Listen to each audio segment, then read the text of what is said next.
All Hit Radio.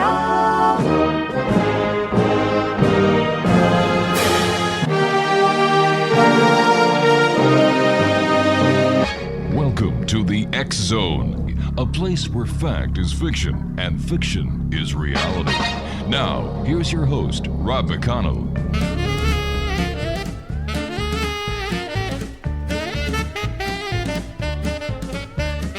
I made love to an alien near Roswell last night. We strolled along together in the pale moonlight. I had a funny feeling that something wasn't right. I made love to an alien last night. When she gripped my hand, I was feeling mighty fine. And welcome back, everyone. Here we are back in the X Zone. It's a place where people dare to believe and dare to be heard. It's a place where fact is fiction and fiction is reality. And the X Zone comes to you Monday through Friday from 10 p.m. Eastern until 2 a.m. Eastern, right here on the X Zone Broadcast Network, Talkstar Radio Network, and Mutual Broadcast Network. For all the information about the X Zone TV channel on Simul TV, visit www.simultv.com. Our guest this hour, X Zone Nation, is Stephen Sakellarios. We're going to be talking about reincarnation this hour. And Stephen, welcome to the X Zone. Thank you. Thank you very much for inviting me. Stephen, tell us a little bit about yourself. Well, I started out life as an atheist. I was raised an atheist, but I did, when I look back, have past life memories. I just didn't know what the heck they were. For example, as a little kid, I always wanted to see the rocky coast of Maine, but I didn't know what Maine was. I don't know anything about that, but I had that in my head. And there were other things like that about Victorian houses and the northern places and rocks and certain things that, and all of those things fit when I finally found who I was in the 19th century. But at the time, I had no idea. So then I went through a radical change right after high school, maybe about 19 or something like that, and did a complete turnaround, got into drugs for a while and started searching and looking into different spiritual paths. And I think it was really when I read the Bhagavad Gita, that was when I was introduced to reincarnation, and it just seemed perfectly natural to me. So, there wasn't any struggle or any question or anything. It just fit right into place. So from that point on, I accepted reincarnation, but I didn't have any idea that I was going to try to present it to the public, as I've been trying to do, until I created a documentary called In Another Life, Reincarnation in America. And I started work on that in 1997, had almost no funds, a little bit. And it took me 5 years. I finally got it out in 2003. It aired on one PBS station, and it got picked up by Films Media Group, who distribute films like Bill Moyer's films to universities. So, at that point, I had a website to promote the documentary, and basically the website sort of took over, and the whole thing kind of took over my life, I would say. And then in 2005, I found what I thought was my own past life, because I had been studying the best cases in the world and the best methods of researching them. And then I found this case of my own, just kind of stumbled on it by accident. And I started applying those methods to try to prove my own past life case. And the last 11 years or so, that's been my focus. So tell us about your own past life. You've got me interested here. 19th century person? Yeah, this is an author, a very obscure author. He's the younger brother of the poet John Greenleaf Whittier, who's known primarily for a poem called Snowbound, about their childhood. He was an abolitionist as well. So this fellow, Matthew, he's kind of the black sheep of the Whittier family. The Whittiers were Quakers, but Matthew was kind of looked down upon as a hack writer. Maybe he wrote some poems, but nobody bothered to save any of them. And he wrote one satirical character named Ethan Spike, it was an anti-slavery series. But, one of the Whittier biographers says they're not worth the trouble of looking up, Well, I stumbled upon this guy's picture. And I said, that's me. I looked in the eyes and I said, that's myself. And he does look very much like me, about maybe 85, 90% like me. But it wasn't that. I was looking at the eyes and I said, my God, I'm looking at myself, So I said, well, I've studied so many cases. Let's just see what happens and what it turned out is that although the Whittier legacy says there's barely anything on this guy and he's not worth looking into, and it's just not, he's just like the ne'er-do-well brother, And I looked into it and I found out that he had even a more august track record than his famous brother, except that he kept himself hidden. He wrote almost everything under maybe hundreds of different pseudonyms over a 50-year career, starting at age 12 as a child prodigy. So turned out to be a pretty remarkable person. How acceptable in today's society is the concept of reincarnation? Well, obviously it depends on who you talk to, but I will say that it's a somewhat easier sell now than it was 20 years ago. The awareness of it is getting out. How accurate all the information is another matter, and I used to try to be a stickler for the most accurate information I could present. Right. But I think it's getting out there, but it's kind of the poor redheaded stepchild of the alternative, community. It's the hardest thing to get across. It's the last thing that people want to hear about, it seems like. And I think that it offends in a lot of different ways, but one of the things it offends is that, if you're really not this body, and if life is really a life cycle instead of a course of life, it's the cycle of life, then materialism is nonsense. Racism is nonsense. And everybody is 100% accountable for everything that they do. And that's an extremely unpopular notion, because people that want to do everything that they want without consequences, they thought they got rid of hell and sin and all the consequences. See, they thought they got rid of all that. Well, they didn't. It's just that hell and sin were bad knockoffs of what used to be understood as the cycle of life, see? And so now suddenly reincarnation is reintroducing the idea that you're completely responsible, 100% for everything you do, and you're accountable. And I think that's a very hard sell. Especially in today's world. Especially in today's world, when people thought that, now, with secularism, that we just, you just do anything you want, and then whoever dies with the most toys wins, you know. Exactly. Are there examples of past life or reincarnation in the religious books that you're aware of? For example, in the Bible? Yeah, it's in the Bible, and it's in basically all the traditions if you go to the esoteric side, which is to say all religions, and this is something I started out with when I started on my spiritual search about age 19, 20. If you get into the esoteric side, what you find is that there are certain sages, certain people that had matured, again, over, however many lifetimes. They'd become what we call old souls. Right. And they had developed the ability to see things as they are. And they all talk about reincarnation, at that level. But then what happens is it becomes a religion, and it gets inherited by people who don't really know what they're talking about. And it gets dumbed down, and there becomes an orthodoxy. And that orthodoxy kind of pushes the esoteric side out, like the preexistence of the soul got pushed out of Christianity fairly early, and got replaced with the idea of the soul being created at birth. And that has some incredible implications today with regards to abortion, because the Christians think that the soul is created at conception, which is nonsense. But then the secularists think that there's no soul at all, which is also nonsense. So, so if you get to the truth of the matter, you find the esoteric side, you find the sages who really knew what they were talking about and saw these things directly with their inner sight, intuition and insight.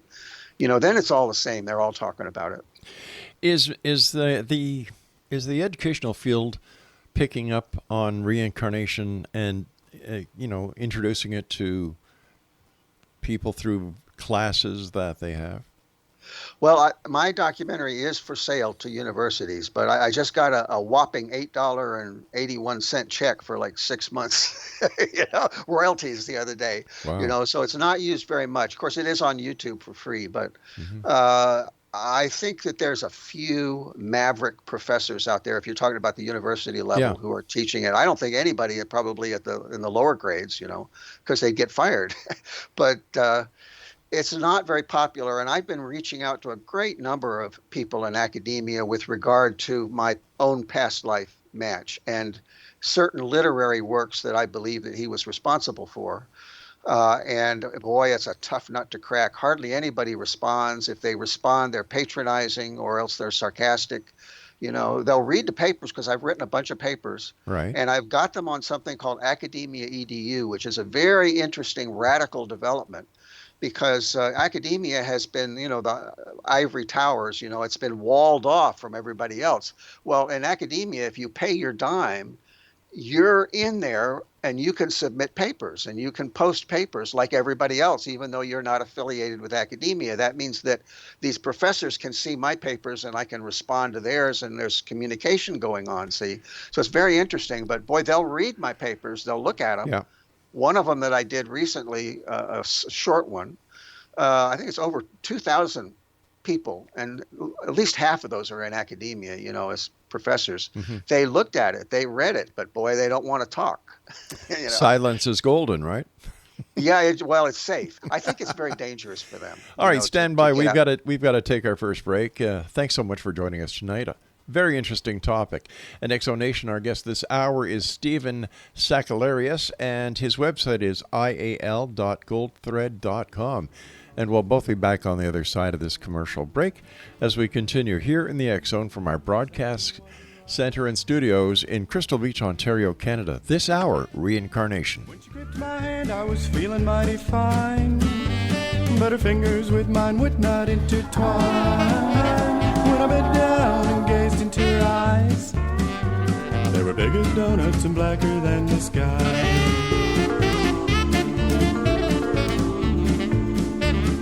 Said, I'm feeling lonely. I said, Lord, so am I. We'll stroll along together, but we won't question why. That ground beneath your feet.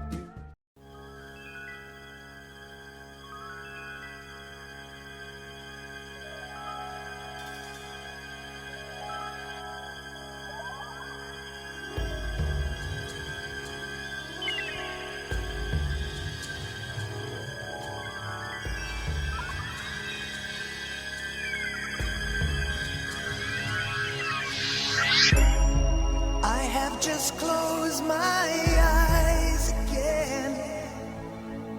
Climbed aboard the dream with a chain. Driver, take away my worries of today and leave tomorrow behind. Oh, dream weaver, I believe you can get me through the night. Welcome back, everyone. Stephen Sakellarios is our special guest. His website is ial.goldthread.com. We're talking about reincarnation. And Stephen, we were talking about your own reincarnation experience of this person from the 19th century. But how many reincarnations do we go through? Is it just one? Is it just two? Or is it a totals? Around and round and round on the merry-go-round. Well, I'm a follower of Mayor Baba, and according to him, I think it's 8.4 million human lifetimes, if I remember correctly. And then there's the going up through the evolutionary track before then, so a great many before then. I'm so tired already. No Yeah, wonder. it's a vast number, and in most teachings about reincarnation, you don't get that many. People talk about, oh, I know that I've had 12 lives and so on. So this is a very different perspective, but it makes sense because, really speaking, you look around and see how fast are people learning. They go through their life, and they barely learn anything. They just kind of coast along and they react to things, and they, just want to get by and pay the rent and whatever, and in order to really gain wisdom, you have to have an awful lot of experiences from a lot of different perspectives, and that takes a lot of lifetimes. Would reincarnation explain prodigies? Absolutely. Yeah, I don't think anything else really does. There's some amazing cases, and in my past life, he was also a prodigy, but a literary prodigy. And his wife, his true love, was both a musical prodigy and a literary prodigy. Do you think people in this lifetime ever meet other people that they lived with in their reincarnation life? Oh, I think people know it. Yes, You know, sir. on some level they know it. I mean, you know, and then they can try to explain it any way they want to, but before you start explaining anything, you already know deep down, oh, I've known you before, you know. Yeah. Very common experience. I wonder if that would also explain love at first sight. Yeah, I think a lot of times it does. Now, Yeah. there was, let's see, Harville Hendricks, when I got my master's degree in counseling, we studied this fellow, and he talked about the imago. He's trying to explain that, you know, why there's a certain type that people want, you know, and he kind of boiled it down to this kind of imaginary or mythical person you have in your mind called an imago. But I really think it goes to past lives. And in my own case, you know, I was always looking for this person, Matthew's true love. You know, I was looking for her. And when I look back and I think of the girls that I was attracted to, almost always there was some aspect of them that apparently reminded me of this young woman that Matthew loved. And I just didn't realize, I didn't know who I was looking for, but I was looking for somebody in particular. I think that's true for just about everybody. I guess. What are some of your most controversial discoveries? Well, of course, it depends on who you're shocking. Well, let's shock the world tonight. People who are materialists, the whole idea shocks them, you know. But in particular, the people I'm reaching out to in academia, what shocks them is that I've determined that Matthew and his wife, Abby, were the original authors of A Christmas Carol. Dickens just popularized it, but he wasn't really the author, and I can prove that. And then the other thing is that after she died in 1841, it was Matthew who wrote The Raven, not Edgar Allan Poe, and also Annabel Lee. So there's a couple other fairly famous ones, but those in particular are shockers, you know. The first one about A Christmas Carol, I felt that and wrote it in one of my online blogs before I ever had any evidence for it. And I said, you know, I've just had this insight. I'd better record it just in case it ever is useful in the future, you know. And that's on archive.org's Wayback Machine. You know, that's a public record. You can go back and see that I said that. Excuse me, but then I have the evidence for that.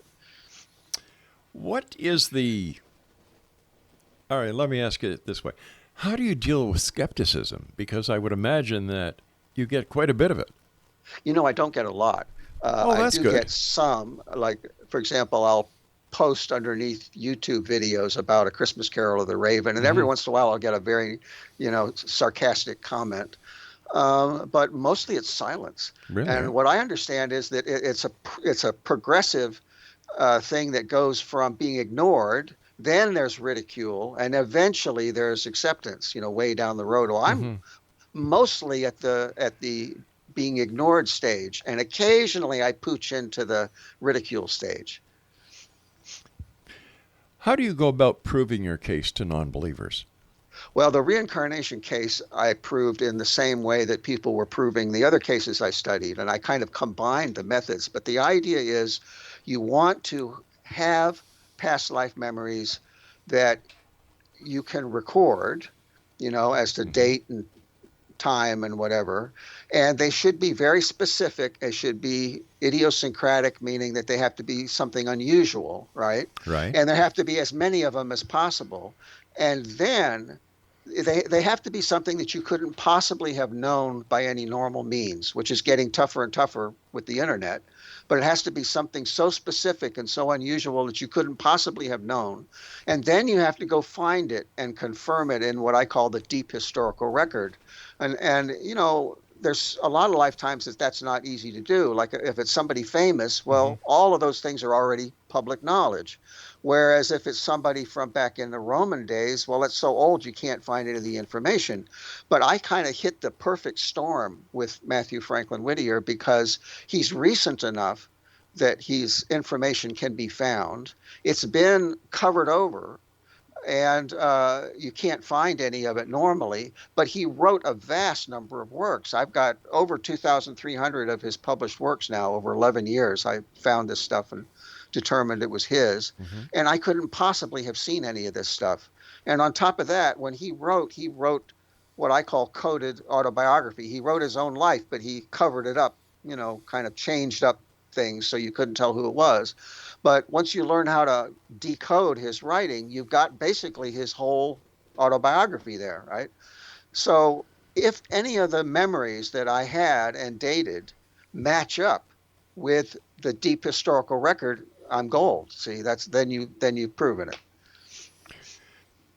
How can somebody know, or what are some of the triggers that would make one believe that they've had a past life experience and that they're reincarnated? Well, first off, what I determined after an awful lot of research, assuming that I'm typical, is that basically what reincarnates, what changes when you reincarnate is the physical body, and it's probably going to be about 85% similar with a few exceptions. There are certain exceptions where it might be opposite, but if you need that. But basically, it's going to look about 85, 90% similar. So that's going to change. New physical body, new physical personality, which means your identity, where you grew up, and the century you grew up in, the country you grew up in, and the people you know, and all the associations that you have to your life, right? That's new. But what I call the higher mind, which is your attitudes, your values, your sense of humor, the way your mind works, your creativity, all that's exactly the same, at least for me, and I assume for everybody. And your emotions are exactly the same. Everybody right now is experiencing their past life emotions and reacting to circumstances with their past life emotions, thinking that it's from this life, but it's not. You're reacting to everything from your past life experience emotionally. So when you understand that, these things haven't changed, you're still the same higher mind, you're still the same emotional being. The only thing that's changed is this physical body and the physical personality. Then you can start to see, that you, in a particular sense, there really is no reincarnation. You're just the same person. You've taken a body, you dropped a body, but you're still the same person. Who decides what we come back as and what we don't? Well, I don't definitely know the answer to that. There are people that say everybody makes their own decisions, decides I'm going to be a person who's going to get run over by a train and be paralyzed for 50 years, or whatever, I've studied karma, which goes into it, which is a very complex subject. I kind of think that it's like going to school, to college, where a freshman has a lot of core courses he or she has got to take, and then maybe one elective or two electives. By the time you get to your senior year, you've got a lot of electives. Okay, so I think it's like that. When you first start out, haven't reincarnated that much, you've got certain core lessons that you've got to learn, you've got to go through. But then gradually, as you get to be an older soul, you can kind of make some choices before you come in. That's my guess. All right, stand by, Stephen. Yeah. We've got to take our news break at the bottom of the hour. At Exonation, our guest this hour is Stephen Sakellarios. We're talking about reincarnation, and Stephen's website is ial.goldthread.com. We'll both be back after this break. Don't go away. Close my eyes again. Climbed aboard the dream with a chain. Driver, take away my worries of today and leave tomorrow behind. Ooh, dream weaver, I believe you can get me through the night. Ooh,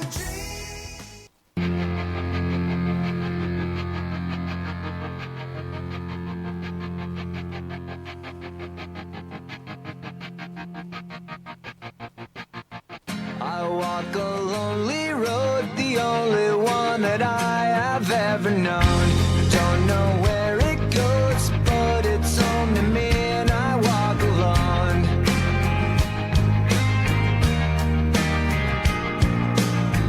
I walk this empty street on the boulevard of broken dreams, where the city sleeps and I'm the only one. Welcome back, everyone. Stephen Sakellarios is my guest this hour. His website is ial.goldthread.com. Stephen, is it possible then that we bring luggage, good and bad, from our past lives into this life? Yeah, no question. My guru Meher Baba taught about what he called sanskaras. In other traditions, usually it's spelled samskaras with an M, but it means mental impressions from past lives. And that's the most valuable study you can make, is to study that phenomenon, because we are basically made up of the impressions and mental impressions of past lives. And the subjective part of that is impressions. The objective side of that is karma. So it's a very important study and a very deep study. But we're bringing everything we've ever experienced and all the decisions that we've made. And basically, the teaching is that if you do something, that creates an impression, depending on the motive, and then there's an itch to re-experience it, so that becomes a desire. And if you scratch that itch, if you act on that desire, then there's a deeper impression, see. And so the question is, and those impressions cloud your vision. They are like filters through which you see the world. So if you want to see the truth, then you have to deal with those impressions and kind of dissolve them with the truth, basically. So that's the spiritual path. If somebody was bad in a past life, will they be bad in the reincarnated life? Well, you have to go to what bad is, and that depends on, that depends on what your ideals are and what your understanding of the world is and your motivation. Basically, I think it works out to, if you're selfish, that's a problem. If you learn to get beyond selfishness and be concerned about something greater than yourself, and if you learn to develop love, which is not polarizing. In other words, if you learn to love, which brings together as opposed to separating, then that brings you to a good state, okay? And that brings about good results. The more selfish you are, the more polarized you are, the more you're going to run into problems and create suffering. All right, so let's say somebody who has committed mass murder in their past life. Will they be reincarnated as a good person, or will they be reincarnated as, once again, a very negative person and a threat to society? My understanding, and I put this together from a lot of sources and my own observation, is what happens is that we do something selfish, we do something harmful, especially if you know better, and then at some point, let's say that you've murdered some innocent person. At some point, you end up becoming like the person that you murdered. Now you're an innocent person, an innocent child, and the thing that was in you is now part of the external. In other words, that impression is there, but now instead of being inside, it's now projected out into the world, and that's where karma kicks in. And so that comes at you from the outside now. Okay. So eventually that will happen. Then there's this wounding. Okay. This deep impression of this horrible thing having happened to you. And that reverberates and reverberates and reverberates and creates a compulsion to revisit it and revisit it and revisit it until eventually you clear it. So the one stupid thing you do, then it comes back at you as a repercussion. And then there's that wounding, and that takes many, many times to resolve. All right. So is there at any time that those who are in charge of our lives, and I'm talking about past lives, our reincarnated lives, can actually pull the plug and say, you're not going any further? I'm not sure. Oh, you mean like no, Everybody comes through it eventually. It's in cycles, so there's low points and high points, but everybody eventually makes it through. And there's higher beings that can pull you through. If you get to the point where you're not making it on your own, I would say that was the case for me, actually, with my guru. Eventually the guru, the true guru, the higher being, will just reach down and grab you by the collar and pull you out of the mud. And there's many people who can attest to that experience. People like in AA, who've been in rock bottom as alcoholics, and they feel that their higher power just basically dragged them out of the mud and put them back on their feet again. Many people can attest to that. So based on your belief, where does this all start? There has to be a start to everything. Yes, and that's where you would have to go, in my opinion, to Mayor Baba's book, God Speaks. It's all in there. I can't reiterate all of that, but he talks about the very, very beginning. Well, give us your interpretation of the beginning. Well, what Mayor Baba talks about is the oversoul, and there's just this one vast being, but it's not conscious. So in that being develops what he calls the whim, the urge to be conscious, to know itself. Mm-hmm. And that starts the whole of creation. That whim suddenly creates a division between, known and not known, right? And that generates like the Big Bang, except it's a being and not just a dead universe, right? So that's the first impression, the urge to know, for God to know himself is the very first impression. And that impression creates more and more and more. And then this huge manifold creation comes out of that. And the whole purpose is for God to know himself. And man is the vehicle through which God knows himself when man becomes God realized. That's the gist of it. So basically, we're here to experience everything we can that is fed into this God creature.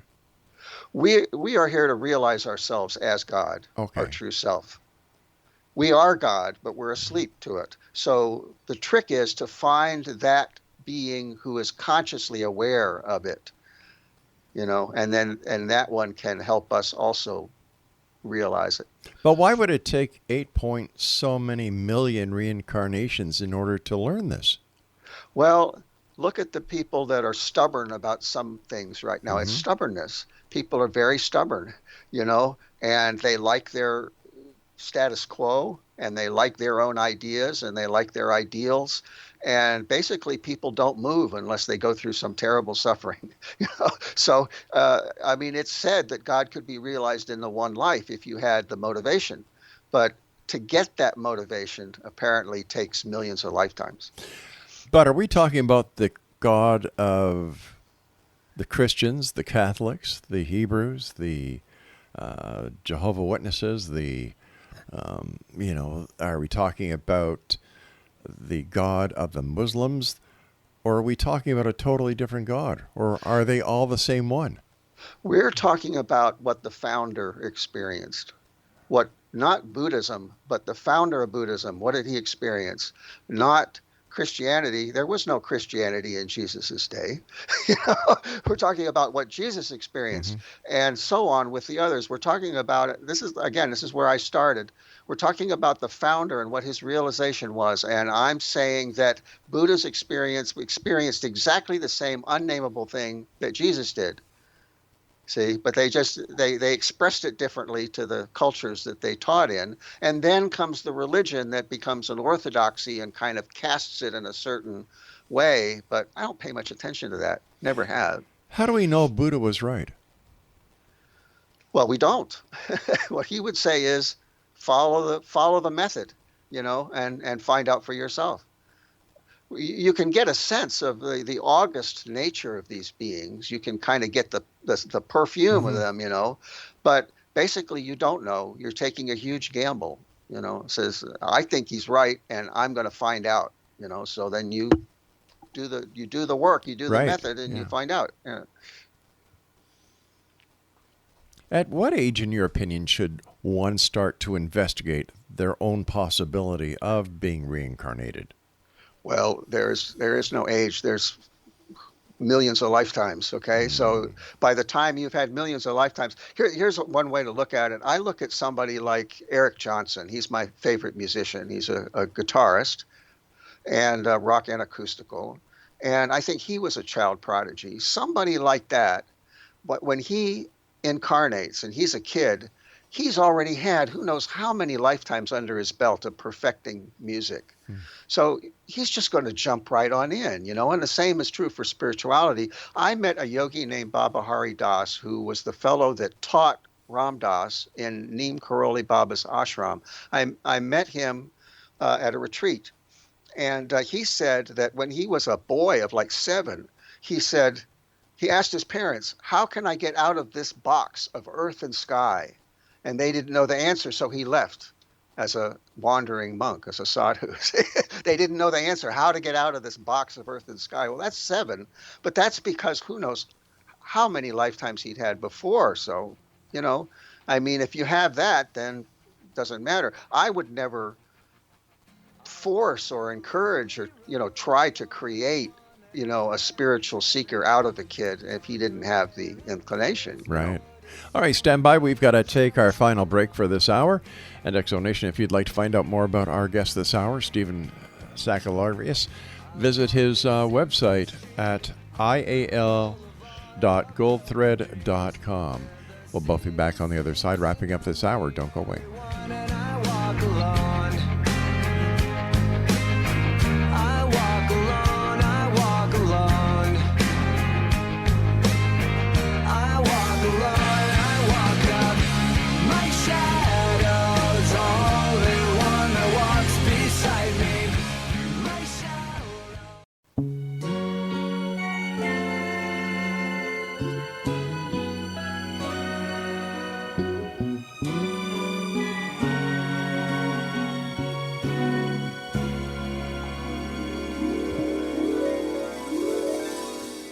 I like dreaming,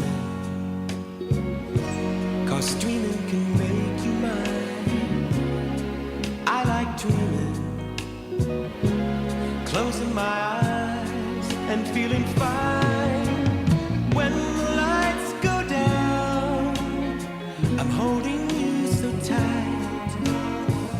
Got you in my arms and it's paradise till the morning light. See us on the shore beneath the bright sunshine. Welcome back, everyone. Stephen Sakellarios is our special guest this hour. His website is ial.goldthread.com. Stephen, have you ever participated in past life regression?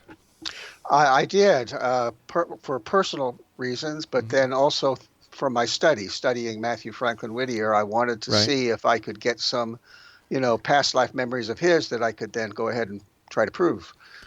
And was it successful?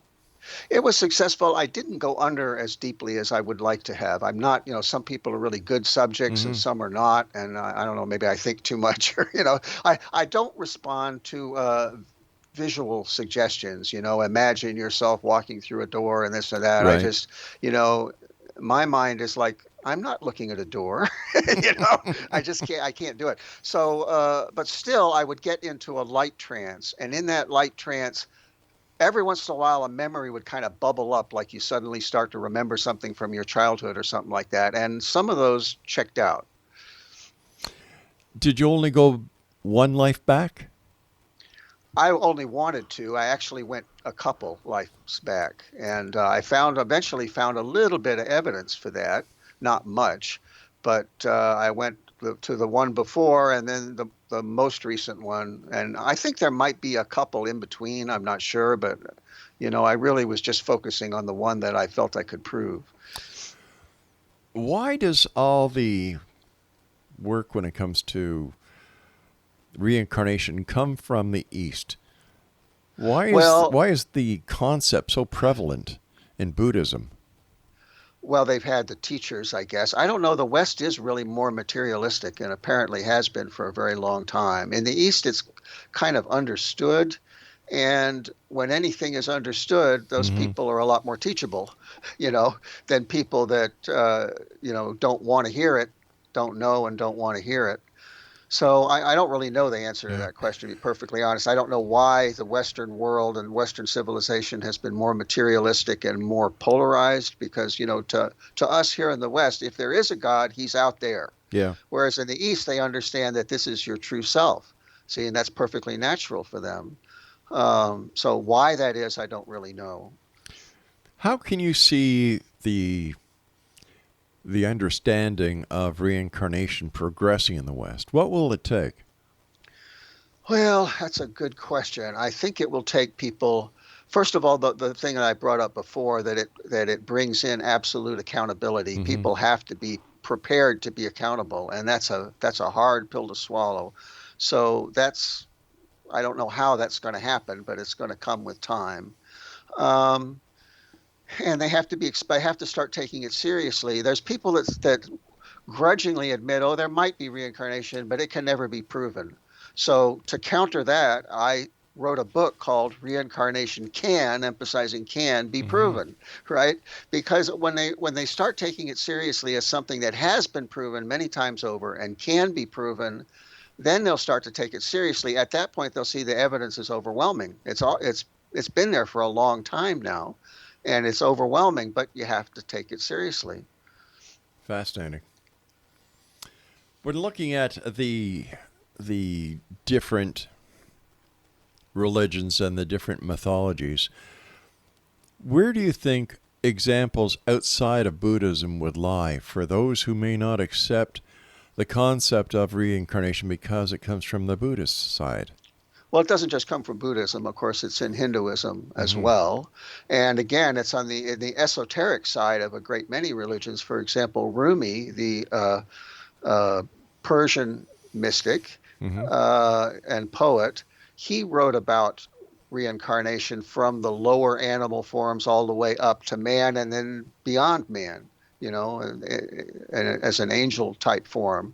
So he wrote about that, but he wrote about it in language that wouldn't get one's head cut off, So you have to be a little bit careful. But anytime you go to the true mystics, you'll find they're talking about it. I mean, it's just being open to it and understanding that we have to talk to the guys that really know what they're talking about. This is like if you wanted to learn physics, you don't go to Joe, your sixth grade classmate. You go to the, top physicist if you really want to learn about the subject. Well, spirituality is no different.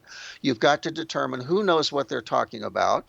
And in spirituality, that means who sees directly, and then learn from them. But how can we prove beyond a shadow of a doubt that reincarnation is real? Well, read Dr. Stevenson's work, Dr. Ian Stevenson, who studied children who remembered their past lives. Look at his work and don't just read about it. Read all the cases, one after the other. And unless you're going into denial and going into la-la land, it's obvious, that it's a real phenomenon. And there's others besides his. But, I mean, if you really want to be convinced of it, just go in and with an open mind, read all of his work. Is there a thread between all the people who believe in reincarnation that they have been reincarnated? How do you mean? Is there a similarity in psychological profiling? Not that I know of. No way. Not that I know of, no. Because, I mean, Dr. Stevenson's cases ranged from, guys that had robbed a bank or killed somebody, all the way up to Shanti Devi, who was a very spiritual type of person. There's different reasons why somebody might remember a past life. Well, in doing your own research, did you compare your case with others? Only in the sense that I wanted the best method. So I used the method that other people combined them. I used the methods that had worked for other researchers, but I didn't really compare the cases per se or compare myself to anybody. Yeah. What would you or how would you explain to someone who's never heard the word reincarnation what reincarnation is? A cycle of life. Just think about the cycle of life and understand that a human being is a spirit first and foremost and not a physical body. So if you understand those two things, that the spirit, which is the real person, is going through the cycle of life, then you'll have it. Everything will make perfect sense. It's the preconceptions we have that throw us off. Once you throw out those mistaken preconceptions and get some good ones in there, then everything is obvious. But it's hard for people to just toss their preconceptions away. How do you do that? It is. It's suffering. That's where suffering comes in.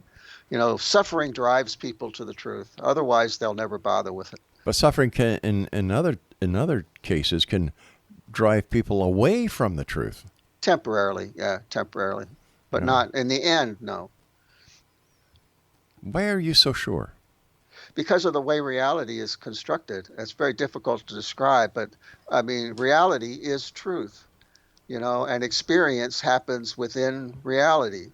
So since reality is truth and everything happens, all experience happens within reality, that reality suffering drives you to that reality ultimately.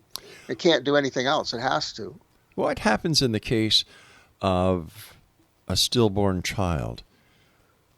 What happens to the reincarnation in that factor? Well, I don't know, but apparently, see, there can be communication with souls on the other side, and I believe that some of them will say, "I decided not to come in at that particular time." Just like a pilot. Reason. So they change their mind, basically, and then they come in again later on, or they meet some other way. Just like a pilot aborting a landing. I'm sorry? Just like an aircraft pilot aborting a landing. Yeah, very much so. Yeah, they just decide that for some reason they decided not to complete. Yeah, but the connection is still there, and the mediums will connect people with souls that didn't make it all the way through. People like Matt Fraser, for example, frequently does that. Stephen, we're coming to the time when we must say so long, so let our listeners know how they can find out more about you and where they can get your books. Sure. It's all on that website, ial.goldthread.com. There is a section of articles. That's really my papers, and you can find quite a few papers on there. There's a book section. You can find the books on there, and there's quite a bit of free information. There's an extensive video blog that you can check out, so it's quite a bit of stuff. Stephen, I want to thank you ever so much for joining us. Continued success, and I hope that you and I will have the pleasure of meeting back here in the X Zone in the future. Thank you very much. Have a nice night, sir. You too. All right, X Zone Nation, once again, if you'd like to get more information from our guest this hour, we'll have all his information on the show notes that we put with all the shows that we archive. And if you'd like to find out where all the archives are for past shows of the X Zone Radio TV show, visit www.xzoneuniverse.com. Now, I'll be back on the other side of this commercial break with the news at 6.5 minutes past the top of the hour as we continue right here in the X Zone from our broadcast center and studios in Crystal Beach, Ontario, Canada. My name is Rob McConnell. Don't go away. I like dreaming, 'cause dreaming can make you mine. I like dreaming, closing my eyes and feeling fine. When the lights go down, I'm holding you so tight. Got you in my arms and it's paradise till the morning light. I see us on the shore.